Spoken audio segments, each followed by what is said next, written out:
I'm unable to heal after my wife betrayed me a year ago. I married young and was fascinated at the time, therefore I ignored any red flags or character flaws in my wife. However, she was emotionally attached to me, so we married a few months into our relationship. She became pregnant shortly after, and we moved in with her parents because I was stuck in her nation during the lockdown. Anyway, because we were in a serious relationship, I thought it was superfluous for her to have male friends on her Instagram account. She was fine with everything until I was going to delete her so-called relative, who was actually a cover-up and a person with whom she had some type of friendship/a short thing. I didn't realize it was her ex till later. She argued with me about it and then re-added him. Now, I know she lied about her encounters multiple times, if not large falsehoods, then tiny lies that she later amended. Keep in mind that I didn't mind it, but it was the fact that she lied about it that bothered me. This made me want to sit her down and get her to confess about things, and she began talking about this person she called cousin or like a cousin, or like a brother, and how she complimented him in some areas while despising other aspects of his behavior. She told me they met twice, first when she was cheated on by her partner and he traveled from another country to assist her. Second, she went to him. Now, I only know about the second circumstance she told me about, in which he came to her apartment and tried to make contact, kissing her and so on, but she eventually declined and told her she cannot. Obviously, I don't like to go into too much detail, but when I asked her how she felt when he caressed her buttocks, she stated she got wet. So I'm doubtful about what she's saying since she previously told me that there was this one guy who offered her to a hotel, but she rejected, but afterwards admitted to me that they slept, which she told me in a terrible way while crying. My life fell apart and I froze when I discovered it wasn't her cousin. She sobbed to me and said, "I know who I truly love." I was completely shattered. Because I still didn't trust her, I found myself asking for more information about where they were in the apartment and what exactly transpired there. After a few attempts, she swore that I already knew everything about her, and that was the end of it. However, the last time I contacted her and stated something was hurting me and asked her why she said she got wet if it wasn't true, she answered nervously, "I said it to make you furious." When I asked her why she added some of her male friends from school back in her ex, she stated it was to show them her relationship status, which is different from what she said the first time. Now, she isn't the worst person ever.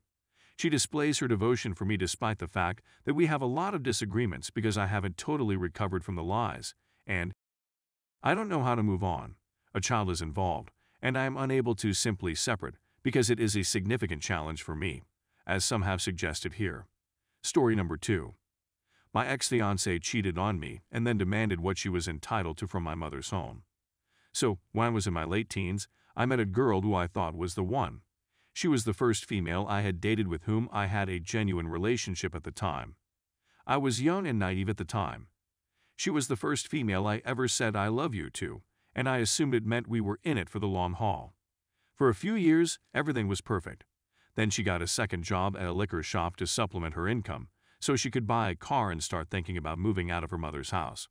I felt that was admirable. On that point, I wholeheartedly agreed with her. I was still living at home with my mother, and the construction job I was doing didn't pay enough for me to move out and have a car. We could surely afford a place of our own with her working 2 jobs.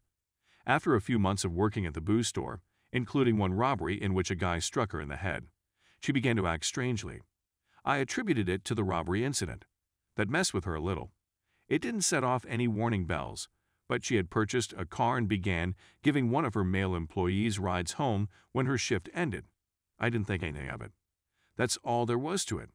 Not only through her coworkers, but also from her best friend, did I learn that she had been cheating on me with this guy after they left work. She cried and denied it when I challenged her about it. I was madly in love. I trusted her.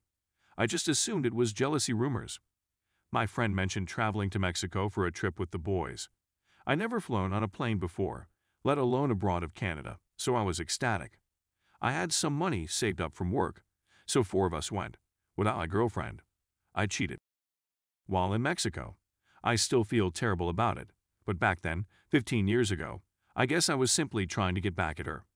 When I returned to Canada, I felt so guilty that I immediately went to a jewelry store and purchased an engagement ring. So yes, I used Chandler Bing to find it. She said yes, and everything was back to normal. We had been married for a year and a half. She was still living with her mother, and I was still with mine. During this time, she broke up with me 4 times for the silliest of reasons. She once came over to my house, and her clothes were still wet from when I washed them. Near, but not quite. She stormed out, opening the dryer and grabbing her clothing. When she got home, she dumped me. That was the first occasion. I was devastated.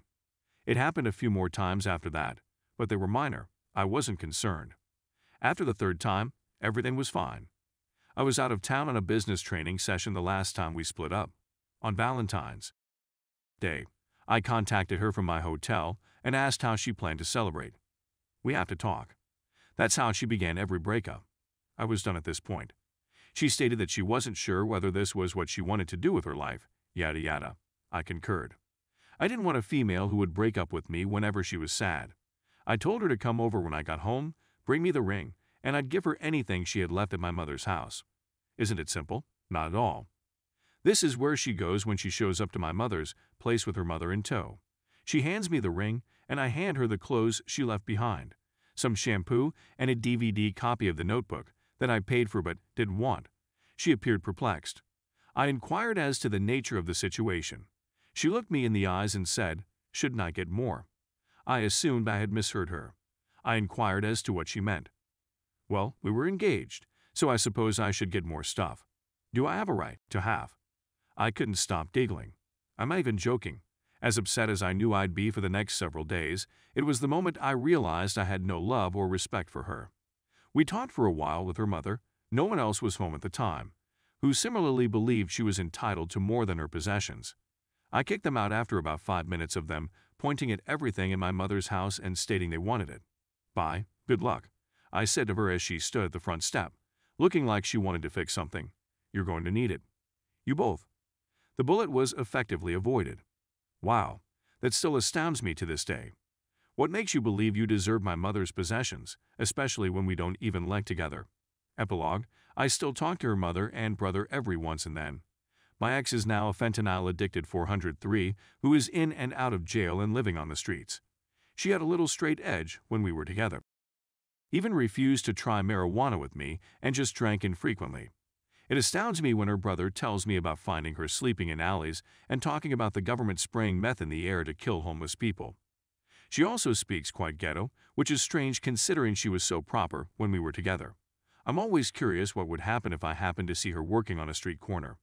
I'd probably feel nothing but pity for her at this stage in my life. That's all I've got. I'm still baffled as to how she departed as hard as she did. Unfortunate. Edit. Some typos have been corrected. I also came up with an amusing tidbit that I thought I'd share. This girl was unable to drive. She got a car, a maroon-colored POS, and drove it for maybe a month before wrecking it. Her insurance company provided her with a rental automobile, which she then drove into a pole in the first week. I suppose they rejected her a rental after that. When she got her car back from the shop, she drove it for almost a month before crashing it again. Following that, her insurance company upped her premiums to the point where even Bill Gates might reconsider taking public transportation. She was forced to park the car after it was fixed for the 2nd time.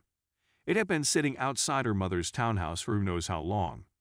My friend, who lived across the street from her, said she watched my ex practically every night come home from work, start her car, sit in it for a while, shut it off, and then walk inside. At the very least, she wasn't crashing it any longer. Cheater punishment, so this story suddenly came to me while I was recalling the whole booze shop incident. So after I confronted her about cheating and we reconciled, we went to a boxing match. Tanya Harding was in town, sparring the local girl. It was just hilarious. Tanya was struck in the face repeatedly by the local girl, but it was Tanya's reaction to being punched that was comical. So, after the event, we took a cab to the liquor shop where she worked to get some beer. The guy she cheated on me with was working at the cash register. My ex collapsed and ripped a massive hole in the floor when we were paying for the alcohol. I tried to pick up my ex, but the smell hit me like a ton of bricks. Smells hot, thick, and chewy. Oh, my goodness. I took her in my arms and stared at the guy. He had a nasty expression on his face. Ducker, chew on that for a while. Long time after edit. So I'm receiving a lot of flack for being an idiot and claiming that everything is a hoax. Everything is fine. I met this girl about 17 years ago. Back then, I was a completely different person. I deeply regret cheating on her out of immaturity, and clearly, I wasn't ready for a meaningful relationship at that moment.